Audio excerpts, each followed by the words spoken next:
Welcome back to my channel. I hope you all are doing well.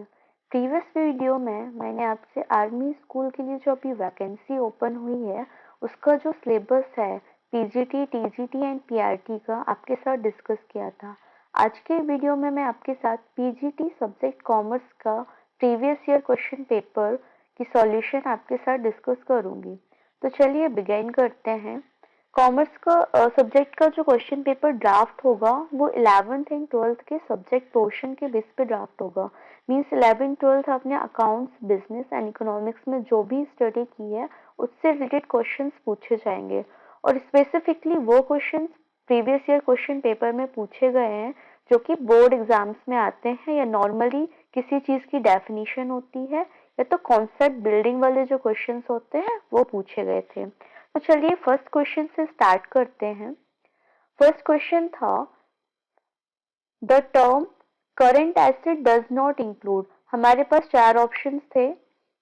First cash, second stock and trade, third furniture and fourth advance payment. तो current asset मतलब क्या होता है? देखिए ये conceptual question है। Current assets वो assets होते हैं जिनको सेल करके हम इजीली कैश में कन्वर्ट कर सकते हैं। ठीक है, तो कैश भी हमारा करंट एसेट है, स्टॉक एंड ट्रेड भी है, एडवांस पेमेंट भी हमारे करंट एसेट्स हैं। अभी क्या बचा है हमारा? फर्नीचर। फर्नीचर क्या है हमारा? करंट एसेट नहीं है, ये हमारा लॉन्ग टर्म एसेट है, हमारे फिक्स्ड एसेट्स हैं। नेक्स्ट क्वेश्चन था according to the dash concept the proprietor is treated as a creditor to the extent of his capital. Means accounts में आपने बहुत सारी कॉन्सेप्ट्स पढ़े होंगे, उसमें से क्वेश्चन ये पूछ रहा है कि प्रोप्राइटर को हम as a creditor to the extent of his capital treat करते कौन सा कॉन्सेप्ट के अंदर? तो आपने एंटिटी कॉन्सेप्ट पढ़ा होगा। एंटिटी कॉन्सेप्ट में हम क्या करते हैं? बिजनेस को एक सेपरेट एंटिटी ट्रीट करते हैं और बिजनेसमैन को एक सेपरेट एंटिटी ट्रीट करते हैं। तो इसका सही आंसर है एंटिटी कॉन्सेप्ट। नेक्स्ट क्वेश्चन था हमारा the comparison of net profit with the sales of the same year is termed as dash comparison. मतलब इसमें हमसे क्या पूछा गया है? Net profit with the sales. Sales होगी तभी आपको प्रॉफिट होगा और प्रॉफिट में से हम कुछ चीजें डिडक्ट करेंगे तो हमारा क्या निकल के आता है? Net profit. तो ये कॉन्सेप्ट आता है वर्टिकल कॉन्सेप्ट के अंदर। नेक्स्ट क्वेश्चन है convertible debentures are those on which dash. Means convertible जो डिबेंचर्स हैं उसके बारे में पूछा गया है। तो कन्वर्टाइबल डिबेंचर्स वो होते हैं जब हम उनको रिडीम करते हैं या पे बैक करते हैं या पे ऑफ करते हैं तो वो इक्विटी शेयर्स में एक्सचेंज हो जाते हैं। तो इसका सही आंसर है D. Next question the heavy initial expenditure on advertising the launch of a new product should be classified as. मतलब कि हमने मार्केट में एक नया प्रोडक्ट लॉन्च किया है और उसमें हमने क्या किया? एडवर्टाइजमेंट के खर्चे किए हैं। तो ये किसके अंदर आएगा? देखिए जो हमारा खर्चा है वो क्या है? रिवेन्यू नेचर का है। बट हमारा जो प्रॉफिट है, आज हमारा प्रोडक्ट मार्केट में लॉन्च हुआ है, हम उस पर थोड़ा बहुत खर्चा करेंगे, मतलब 6 महीने 1 साल के अंदर हम उस पर खर्चा करेंगे तो वो हमारा रिवेन्यू नेचर का जाएगा। बट इससे होने वाले जो प्रॉफिट है, मार्केट में ये प्रोडक्ट चल गया तो हमको लॉन्ग टर्म प्रॉफिट होगा। तो इसको हम कैपिटल, मतलब ऐसे खर्चे जो एक्सपेंडिचर वाले नेचर में रेवेन्यू के अंदर आते हैं बट प्रॉफिट वाले नेचर में कैपिटल के अंदर आते हैं, उनको हम क्या बोलते हैं? Deferred revenue expenditure. तो इसका करेक्ट आंसर होगा आपका deferred revenue expenditure. Next question था हमारा insurance unexpired account is a dash account. अब इंश्योरेंस अकाउंट्स में हमने तीन टाइप के अकाउंट्स पढ़े, personal account, nominal account and real account. तो पर्सनल अकाउंट में हमने पढ़ा था टाइप्स ऑफ पर्सन। ठीक है, तो इंश्योरेंस अनएक्सपायर्ड इज अ कौन सा? रियल तो होगा नहीं ये और ना ही ये नॉमिनल होगा, तो ये क्या होगा? पर्सनल अकाउंट होगा। Personal accounts are related to the person. Which of the following is are member of the international accounting standard of the committee. तो हमारा जो इंटरनेशनल अकाउंटिंग है उसके कमेटीज कौन होंगे? हमारा आईसीआई भी होगा, आईसीडब्ल्यूआई भी को। तो करेक्ट आंसर होगा थर्ड वाला। Mark out which is not a capital expenditure. Capital expenditures क्या होते हैं? 11 ट्वेल्थ में आपने पढ़ा होगा कि एक्सपेंडिचर के जो टाइप होते हैं, रिवेन्यू और कैपिटल। रिवेन्यू मतलब with in a year and capital मतलब मोर देन अ ईयर। तो इसका करेक्ट आंसर होगा आपका cost of issuing shares and debenture, wages paid for construction of new office, purchase of a new spark plug for rupees 9.75, repair on a second hand vehicle newly purchased। तो vehicles हमारी क्या है, sorry इसमें पूछा गया है mark out which is not a capital structure expenditure. तो हमको चार ऑप्शन में से सिलेक्ट करके बताना है कि कौन सा कैपिटल एक्सपेंडिचर नहीं होगा। कंस्ट्रक्शन के लिए हम वेजेस पे कर रहे हैं तो ये कैपिटल एक्सपेंडिचर होगा। हमने नया स्पार्क प्लग खरीदा है ₹9 का, तो ये हो भी सकता है, ये नहीं भी हो सकता है, तो मान के चलो सी है। If rupees 15,000 is spent on the repair of a second hand machinery and 2,500 on a freight in connection with its acquisition, what is the amount of capital expenditure? ये है सबसे अच्छा क्वेश्चन। कैपिटल एक्सपेंडिचर कितना होगा? हमने 15,000 रुपए किस पे खर्च किए? Second hand machinery. मशीनरी हमारे एसेट्स हैं और एसेट्स पे हम जो भी खर्चा करते हैं वो हमारा कैपिटल एक्सपेंडिचर होता है। 2,500 उसने दिया फ्रेट, हमने मतलब मशीनरी तो खरीद ली, उसको लाने में जो खर्चा लगा है वो भी हमारा क्या होगा? कैपिटल एक्सपेंडिचर होगा। तो कुछ नहीं करना है, इन दोनों को ऐड करना है, तो हमारा नेट आंसर निकलेगा 17,500। तो इसका जो करेक्ट आंसर होगा 17,500 होगा। नेक्स्ट क्वेश्चन था when net profit is 44,000 and profit on sales of asset is 4,000, what is the fund from operation? तो बिजनेस में आपने देखा होगा बहुत सारे टाइप की एक्टिविटीज होती हैं। कैश फ्लो में आपने पढ़ा होगा fund from operation, fund from investing activities, fund from financing activities. तो जो फंड फ्रॉम ऑपरेशन होता है उसको हम कैसे निकालते हैं?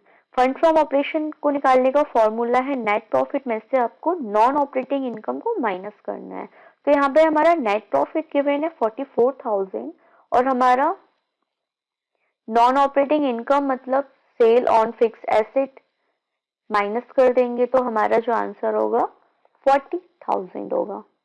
क्लियर है?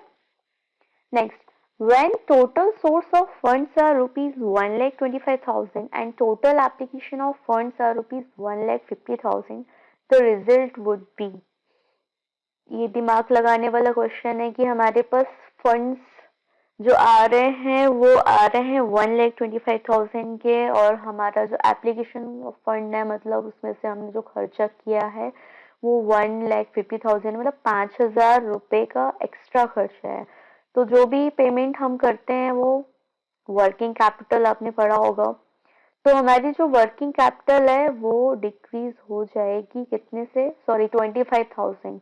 तो इसका सही आंसर होगा net decrease in working capital of 25,000। दोनों का डिफरेंस। वर्किंग कैपिटल का फॉर्मूला क्या है? Current assets minus current liabilities.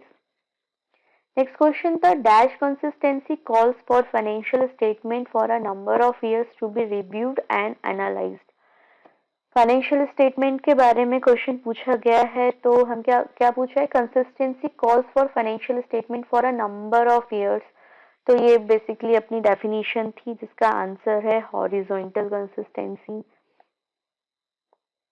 देखिए 11th-12th का जो पोर्शन है कॉमर्स स्ट्रीम के लिए उसमें से क्वेश्चंस ड्राफ्ट होंगे जो इम्पोर्टेंट क्वेश्चंस है, किसी की डेफिनेशन हो गया या किसी को फिल इन दी ब्लैंक्स पूछ लिया। तो अगर आपने 11th-12th बहुत अच्छे से स्टडी करी है तो आपको ये पेपर बहुत ही इजी लगने वाला है। Window dressing is prohibited owing to, ये भी बहुत ज्यादा इम्पोर्टेंट क्वेश्चन है। विंडो ड्रेसिंग को क्यों प्रोहिबिट किया गया है? कौन सा कन्वेंशन है ये? Convention of disclosure. Convention of disclosure.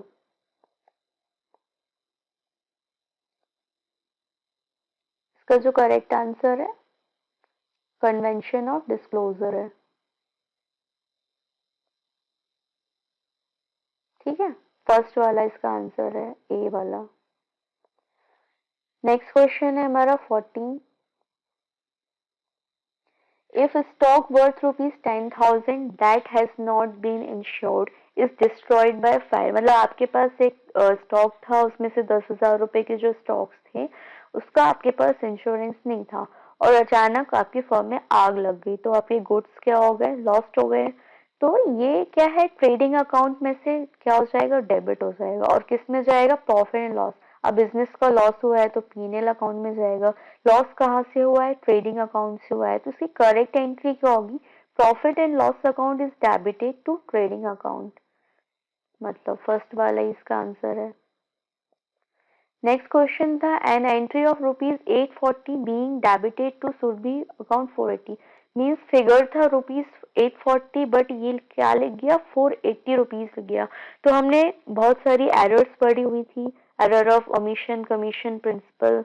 Omission में तो हम एंट्री करना ही भूल जाते हैं। कमीशन में क्या होता है, डिजिट्स आगे पीछे हो जाती हैं, 420 का 240 हो गया, वैसे इधर 840 का क्या हो गया, 480। तो ये आएगी error of commission. If AMGUL is a debtor of ₹4,000 has become insolvent and a dividend of 50% is declared, the entry would be। अब इसकी एंट्री क्या होगी, 4,000 रुपए के डेटर्स थे हमारे, अब वो इंसॉल्वेंट हो गए और डिविडेंड डिक्लेयर हो गया 50%, तो हमारे तो 2,000 रुपए डूब गए। तो 2,000 रुपए डूब गए मतलब डेटर्स कन्वर्ट हो गए बैड डेटर्स में। तो एंट्री होगी bad debtors account, debited by 2,000 to debtors account. तो mister bad debtors to debtors. Next question है, investment by the owner would result in dash in capital and increase in dash. Investment by the owner, suppose मान लो कि आप owner हो, आपने investment कर दिया तो आपकी कैपिटल तो बढ़ जानी है, और कैपिटल बढ़ जानी है तो बिजनेस के लिए लाइबिलिटी भी बढ़ जानी है। तो आंसर क्या होगा, increase in capital and increase in liability. Next, giving a net asset of a business on January 1st are ₹40,000 and on January 31st is 8,000. Find the net income जनवरी। मतलब जनवरी का ओपनिंग बैलेंस है अपना भैया 40,000 रुपए और जनवरी ending तक balance बचा है अपना 8,000 रुपए। तो इसमें पूछा है नेट इनकम। अब इसमें नेट इनकम कहाँ से हो गई, एसेट्स की वैल्यू दी थी 40,000 और एसेट की वैल्यू बची 8,000, तो डेप्रिसिएशन ही लग गया। बट डेप्रिसिएशन कितने का लगा, 32,000 का। इनकम तो इसमें कुछ है ही नहीं है, zero. Which of the following transaction result in increase of asset and increase in owners equity. अब इसमें हमसे पूछा गया है कि ये कौन सा ट्रांजेक्शन है जिसके कारण एसेट्स भी इंक्रीज हो रहे हैं और ओनर्स की इक्विटी भी इंक्रीज हो रही है। तो हमको पता है ओनर की इक्विटी प्लस जो लाइबिलिटी होती है वो किसके बराबर होती है, फिक्स एसेट के और करंट एसेट के बराबर होती है। तो अगर हमने शेयर इशू कर दिए कैश के लिए तो हमारी इक्विटी भी बढ़ गई, हमारे एसेट्स भी बढ़ गए। Identify the transaction that will result in decrease in owners equity. अभी पूछा था किसमें बढ़ रहा है, अभी पूछा है किसमें, तो 4 ऑप्शन है, इशू ऑफ बोनस शेयर्स नहीं, शेयर्स इशूड ये भी नहीं, ये भी नहीं, तो इसमें ऐसा कोई ऑप्शन ही नहीं है, तो लास्ट वाला option. In the absence of an agreement to the contrary the partners are entitled to. अगर हमने पार्टनरशिप फर्म रखी हुई है और हमने कोई एग्रीमेंट नहीं किया है तो 6% interest on the loan to the firm, ये हमने पढ़ा था पार्टनरशिप फर्म में। तो 6% only when there are profit, 6% whether or not there are profit। तो प्रॉफिट हम पार्टनरशिप में क्यों जाते हैं, प्रॉफिट के लिए जाते हैं। X and Y are partners sharing profit and ratio 3:2 is admitted as a partner entitled to 1/3 share of the profit. Take the new profit sharing X, Y and A। ये questions तो आपने बहुत ज्यादा किए होंगे पार्टनरशिप में। Old ratio इतना दिया है, नया रेशियो इतना है, तो कितना बचेगा। तो ये मैथ्स वाला क्वेश्चन हो गया, चलिए सॉल्व करते हैं। एक्स का रेशियो दिया हुआ है 3/5, वाई का रेशियो दिया हुआ है आपका 2/5। अब हमने ए को एडमिट कर लिया, ठीक है, उसको कितना दे दिया हमने, 1/3 शेयर दे दिया, मतलब 1 में से 1/3 गया तो कितना बचा, 2/3। ठीक है। Take the new profit of X Y and. अब तीनों का जो नया प्रॉफिट रेशियो है वो आपको बताना है। तो ये दो क्वेश्चन मैं आपके लिए छोड़ रही हूँ क्योंकि बहुत इजी क्वेश्चन है। आप लोग कमेंट में इनके आंसर्स बताइएगा मुझे। नेक्स्ट क्वेश्चन डिस्कस करते हैं। Question number 24, what would be the accounting entry for a partners withdrawal of cash in लिeu of salary. चलिए, पार्टनरशिप का अच्छा क्वेश्चन था ये। तो हम क्या करेंगे, पार्टनर्स के करेंट अकाउंट में से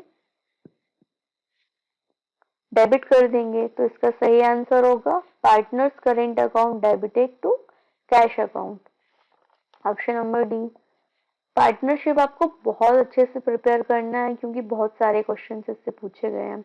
नेक्स्ट क्वेश्चन है adjustment entry for rent received in advance. आपको रेंट मिल गया, वो भी एडवांस में, तो क्या हो गया, rent account debited to rent received in advance. बहुत advance rent, sorry, rent received and rent received in advance.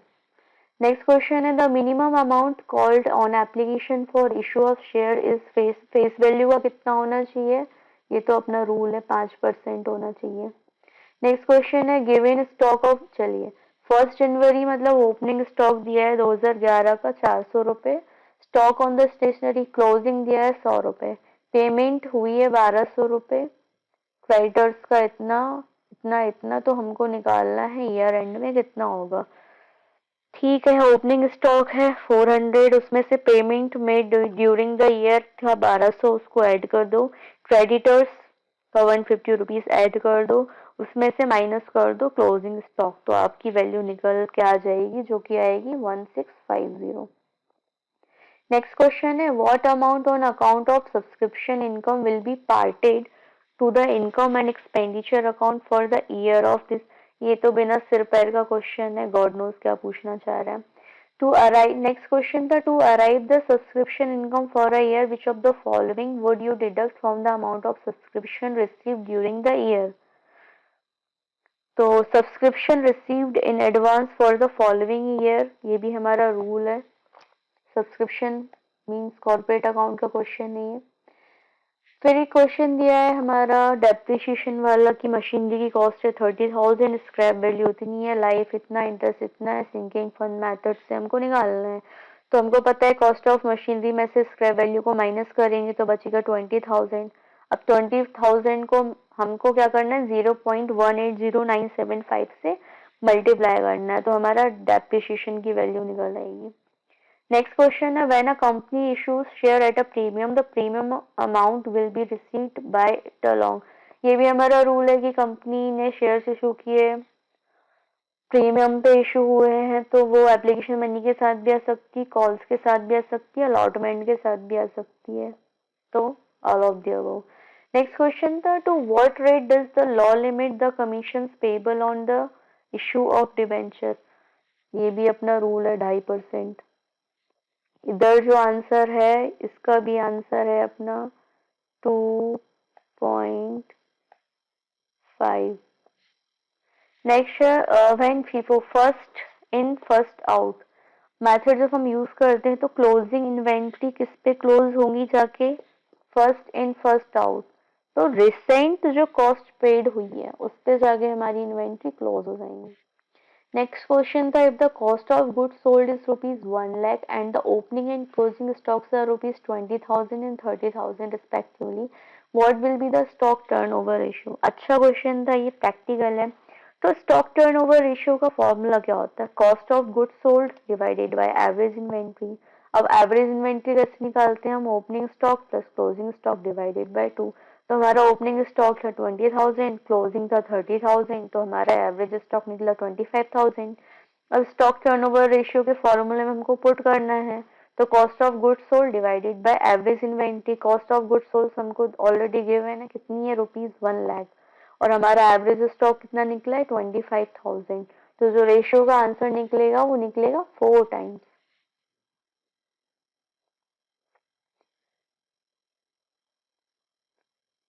Thirty six वाला क्वेश्चन देखते हैं। ये भी बहुत ज्यादा इंपॉर्टेंट क्वेश्चन है अपना रेशियो एनालिसिस का। ये मैं आपको दे रही हूँ होमवर्क में, आपको कमेंट सेक्शन में बताना है। नेक्स्ट क्वेश्चन था, if at an annual general meeting no auditors are appointed और रीअपॉइंटेड, एजीएम हो गई किसी कंपनी की और इसमें बोला है कि कोई भी ऑडिटर हमने अपॉइंटेड नहीं किया था या रीअपॉइंट किया है, तो उस सिचुएशन में क्या होगा? उस सिचुएशन में क्या होंगे, जो तो बोर्ड ऑफ डायरेक्टर्स हैं वो एक पर्सन को अपॉइंट कर देंगे एज अ ऑडिटर जो डिसीजन लेगा। ठीक है, बोर्ड ऑफ डायरेक्टर्स को राइट होता है ऑडिटर, इंटरनल ऑडिटर को अपॉइंट करने का। In which year the chartered accountant act कब आया था? 1949 को आया था। नेक्स्ट क्वेश्चन है, what determines the duties of an auditor of a partnership firm? क्या डिटरमाइन करता है जो उनके बीच में एग्रीमेंट हुआ है फर्म एंड ऑडिटर के बीच में, ये सारी चीजें। तो ऑडिटर और जो पार्टनरशिप फर्म है उनके बीच में जो एग्रीमेंट हुआ है वो डिसाइड करता है कि ऑडिटर्स की ड्यूटीज क्या होंगी। During the course of an audit the auditor stumbled upon a balance of 12,500 in the goodwill account and ascertained that had not been written off over a long period. What may be the auditor do? अब auditor यहाँ पे आके फंस गया। अब auditor क्या करेगा? Recommend करेगा, recommend to the concern that it be written off over a period of 5 years। वो करेगा कि जो अमाउंट ऊपर नीचे हो रहा है उसको 5 साल के अंदर राइट ऑफ कर दो। Next question, the matrix types of marketing organisation is most. चलिए अब यहाँ से जो क्वेश्चन स्टार्ट होते, 40 क्वेश्चन समझ में आए आपको? कहाँ से होंगे? आपके अकाउंट से होंगे, और अकाउंट से भी कुछ थ्योरेटिकल कॉन्सेप्चुअल क्वेश्चंस होंगे, कुछ आपके प्रैक्टिकल्स होंगे। यहाँ पे ज्यादा प्रैक्टिकल क्वेश्चंस नहीं पूछे गए, 4 ही 5 क्वेश्चंस पूछे गए हैं क्योंकि बच्चे सॉल्व करेंगे तो टाइम लगेगा। कॉन्सेप्ट बिल्डिंग नॉलेज वाले जो क्वेश्चंस हैं वो पूछे गए हैं, वो भी किसी के रूल के अंदर से किसी ने क्वेश्चंस बना दिए, कुछ question fill in the blank से बना दिए हैं, कुछ पेपर पेन लेके आपको सॉल्व करने हैं, और कुछ क्या है आपके डेफिनेशन वाले क्वेश्चन से। तो सेक्शन नेक्स्ट सेक्शन स्टार्ट हो रहा है आपका बिजनेस स्टडीज एंड इकोनॉमिक्स से। तो चलिए इसके भी 10 क्वेश्चन हम डिस्कस कर लेते हैं। Matrix type of marketing organisation is most suited for. अब ये क्या है? मल्टी प्रोडक्ट्स हैं तो मल्टी मार्केट सिचुएशन में ही सूट होंगे। ठीक है, generated increase sales by neglecting quality control, production efficiency and cash flow management are. इसको हम क्या बोलेंगे? ये भी एक डेफिनेशन है, ओवर मार्केटिंग बोलते हैं हम इसको। ठीक है, नेक्स्ट क्वेश्चन है, when a change in customer taste and preference in the market structure is general occurs. अब इसको क्या बोलते हैं? कस्टमर्स का टेस्ट चेंज हो गया, प्रेफरेंस चेंज हो गया, डिमांड एंड सप्लाई चेंज हो गया, मतलब पूरा मार्केट चेंज हो गया, तो हम इसको क्या बोलेंगे? मार्केट चेंज ही बोलेंगे। नेक्स्ट क्वेश्चन है, market orientation is a technique of selecting. Market orientation एक टेक्निक है जो कि सिलेक्ट करता है। डेफिनेशन बेस्ड क्वेश्चन है ये भी, जिसका आंसर है marketing mix. When buyers have too narrow an image of brand, किसी ब्रांड के लिए बायर्स की इमेज बहुत ही नैरो है, इट इज नोन एज, उसको इंटरेस्ट ही नहीं है, तो इसको हम क्या बोलते हैं? Over positioning error. Under the companies act 1956 a person can be. अब डायरेक्टर पे लिमिट लगा दी 1956 ने कि 20 कंपनीज से ज्यादा में एक पर्सन एज अ डायरेक्टर की पोस्ट पे नहीं रह सकता है। 47 वाला क्वेश्चन है, which one of the following is not an example of profitability ratio. अब इसमें से कौन सा प्रॉफिटेबिलिटी रेशियो नहीं है? ईपीएस है, earning per share, ROI, return on equity, return on interest, interest coverage. Operating ratio जो है वो वर्किंग कैपिटल से रिलेटेड है। The budget which commonly takes from a budgeted profit and the loss and balance sheet, इसको क्या बोलते हैं? सीधी सीधी definition पूछ ली गई, इसको बोलते हैं master budget. The physical position of equity shares in case of GDR is with, तो किसके साथ होना चाहिए? ये भी हमारा रूल है, कस्टोडियन के साथ होना चाहिए। For calculating the value of equity shares by yield method information के लिए हमको चाहिए होता है एनआरओ। तो बाकी जो क्वेश्चंस बचे हैं अपने मैनेजमेंट के, ठीक है, इकोनॉमिक्स के, अभी और क्वेश्चंस हैं जो आपके साथ डिस्कस करना बाकी है। अभी मैंने सिर्फ 50 क्वेश्चंस आपके साथ डिस्कस किए हैं, बाकी क्वेश्चंस भी मैं आपके साथ डिस्कस करूंगी लेकिन नेक्स्ट वीडियो में। आई होप आपको मेरा एक्सप्लेनेशन पार्ट अच्छा लगा होगा। आपने AWES पीजीटी टीचर के लिए अगर कॉमर्स सब्जेक्ट से आपने एग्जाम फॉर्म भरा है तो आप मेरे साथ रिवीजन कर सकते हो। आने वाले वीडियोस में मैं जो क्वेश्चंस बचे हुए हैं उनके सॉल्यूशन और आंसर की बनाकर पोस्ट करूंगी। AWES के कुछ इंपॉर्टेंट क्वेश्चंस है वो आपके साथ शेयर करूंगी, रिवीजन नोट्स आप लोगों के साथ शेयर करूंगी। तो प्लीज आप मुझे थोड़ा सा सपोर्ट कीजिए। वीडियो बनाने में बहुत मेहनत लगती है गाइस, और अपने फ्रेंड्स लोगों के साथ मेरा वीडियो जरूर शेयर कीजिएगा। Okay, all the best. कल मिलते हैं। कल की वीडियो में हम आगे वाले क्वेश्चंस को डिस्कस करेंगे।